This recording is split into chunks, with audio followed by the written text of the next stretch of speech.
So, dear colleagues, this session is now resumed. Before I announce the results, I would like to thank the tellers for their service and commitment throughout the whole process. Thank you, dear colleagues.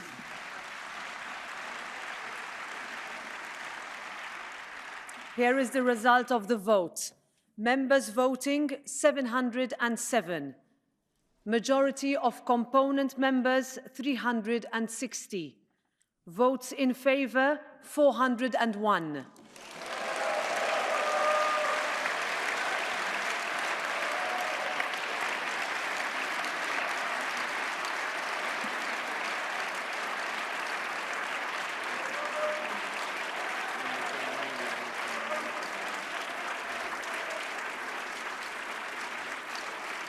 Votes against 284. I continue.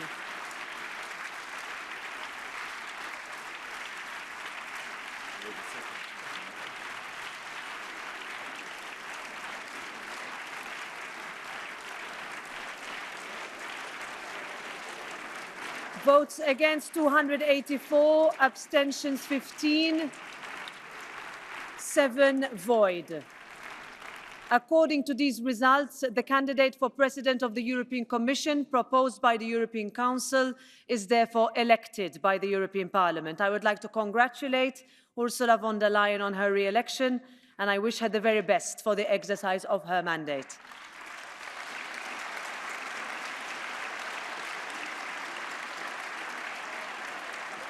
And now, in accordance with Article 128(3) of the Rules of Procedure, I will inform the Council accordingly, inviting the latter, as well as the President-elect of the Commission, to propose by common accord the nominees for the various posts of Commissioners. I will now sign the letter notifying the Parliament's decision.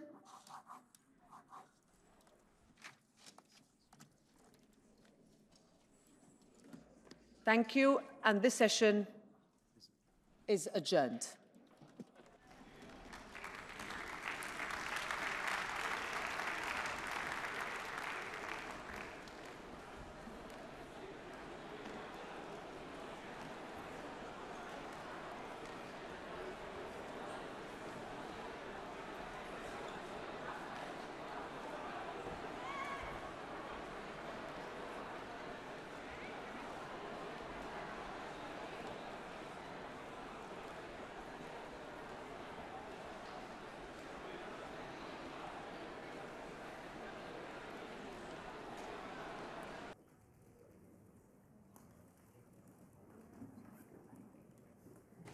Good afternoon.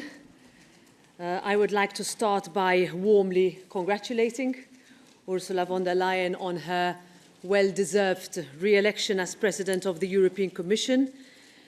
The clear vote in favour by members of the European Parliament is a testament to her strong leadership and unwavering values in testing times. It is the best possible decision for Europe, as it ensures continuity and that Europe will continue to develop further and deliver for our citizens. Dear Ursula, I look forward to continuing to working with you. In the debate with members, the President clearly outlined her priorities for the European Union in the coming 5 years, and it is now time to get to work on turning these priorities into reality for all Europeans. I was also pleased to note the Commission President referring to a stronger and more involved Parliament, the willingness to renegotiate the framework agreement, as well as her clear support for the Parliament's right to initiative. This is a win-win and steps that will ultimately strengthen the Union's legitimacy. What happens now? The next step is to form the College of Commissioners, and here Parliament is, as always, ready to play its part in the process. We will take our scrutiny role very seriously while working closely with the Commission President-elect in order to put the strongest possible team together on the pitch for Europe. I will leave it here and hand it over to our newly re-elected President of the European Commission. Thank you. Thank you very much, Roberta. Good afternoon to everyone. I guess you have heard my speech, and you might have the possibility to have gone or read the political guidelines. So you can imagine this is a very emotional and special moment for me now. I just want to make 3 very short remarks before moving on to your questions. The first one is a more personal remark. I cannot begin without expressing how much I am grateful for the trust and the confidence of the majority of the European Parliament. 401 votes in favour. You recall last time it was 8 votes above the majority, necessary majority. This time it's 41, so much better. And this sends a strong message of confidence, and I think it's also recognition for the hard work that we carried out together in the last 5 years within the last mandate. We've spared no effort. We have navigated the most troubled waters that our union has ever faced, and we've kept the course on our long-term European goals. I also want to thank you, Roberta, the group leaders of the democratic forces in Parliament, and all the MEPs for the excellent cooperation, including during the last mandate, but also for the very substantial exchanges we have had over the past 2 weeks after the elections, and now the past 2 weeks till we are here. So I think this is a very good foundation for the next 5 years, and this was, I think, tangible in the debate today. Second, I want to highlight that I was very happy to have the opportunity to carry out a real pan-European electoral campaign. As you know, it brought me from Helsinki to Lisbon, from Bucharest to Rome, and many different places. I engaged with people from all walks of life, and I enjoyed taking part in a series of the TV debates we had with the other candidates. I think this makes our European democracy much more vibrant. And finally, let me walk briefly through the next steps indeed. I will focus on building now my team of commissioners for the next 5 years. In the coming weeks, I will ask leaders to put forward their candidates. I will, as I did last time, write a letter and ask for the proposal of a man and a woman as candidates. Only exception, like last time, when there is an incumbent commissioner that stays. And then I will interview the candidates as of mid-August, and I want to pick the best prepared candidates who share the European commitment. Once again, I will aim for an equal share of men and women at the college table. The new team will get ready for successfully passing then the Parliament hearings, and then I will again seek the confirmation of this House. Thank you very much. Thank you. There's now time for a couple of questions. Would like to be first. Süddeutsche Zeitung, please. Thank you very much. Jan Disseldorf for Süddeutsche Zeitung from Germany. Ms. von der Leyen, in your speech, you promised a technology-neutral approach with regard to the end of combustion engines in 2035, and I quote, in which e-fuels can play a role through a targeted amendment to the regulation as part of the planned review. 2 questions on this. Can you be more specific about what exactly you mean by this targeted amendment? And secondly, can you promise today that private individuals will still be able to buy new cars with combustion engines after 2035? Thank you. So if we look at the cars, what is the state of play? We have a law, 2035 climate neutrality target for cars. That target stays. And we have to create predictability for investors and manufacturers and, of course, customers. Getting there will require, indeed, a technology-neutral approach in which e-fuels have to play a role. You know that at the moment we have the law and we have the proposal for the e-fuels.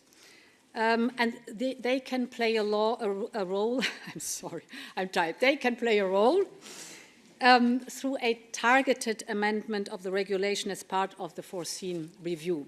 So important is we stick to the goals and we are technology neutral.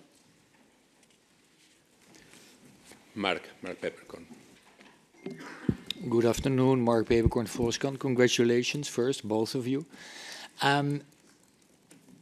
Commission President, I want to ask you, of course the vote was secret, but looking to the results and to the statements of the parties, you see that you got the votes of the majority of the 4 pro-European parties.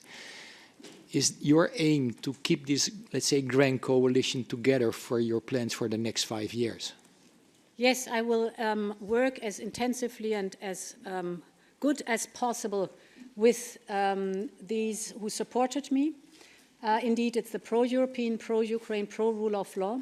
I'm very grateful, of course, to the platform, EPP, Renew and SD, but I'm also very grateful to the Green group to have supported me. We had intensive exchanges on all the topics, and it's a good sign that at the very end, obviously, they were convinced to support me. Laura. Hi, Laura Zornoza for the Spanish news agency EFE. The votes are secret, but apparently Fratelli d'Italia, the party of Giorgia Meloni, has not supported your candidature. In retrospect, does it make you, do you think that approaching Meloni and ECR was the right move from the beginning, or should you have focused on a different path? Thank you. The result shows that the approach was the right one. We've been working very hard throughout the election campaign. And again, I must say, to really bundle the democratic forces and to have a majority in the center for a strong Europe. And therefore, the approach to say all those who are pro-European, pro-Ukraine, pro-rule of law, we offer to work together. And the result today, I think, speaks for itself. It was the right approach. Okay, then Thomas Meyer. Thomas Meyer from the Standard, Austria. I have a very short and simple question to President von der Leyen. If you think of the million citizens now in Europe, what would be today, after the election, in a few phrases, your message to the citizens outside who might perhaps listen now? We are working all together for a strong Europe. We're working on the topics of prosperity and competitiveness in our economy, social fairness because we have a social market economy. We're working on protecting people, so security and defense, but the most important is the overarching topic of strengthening our democracy.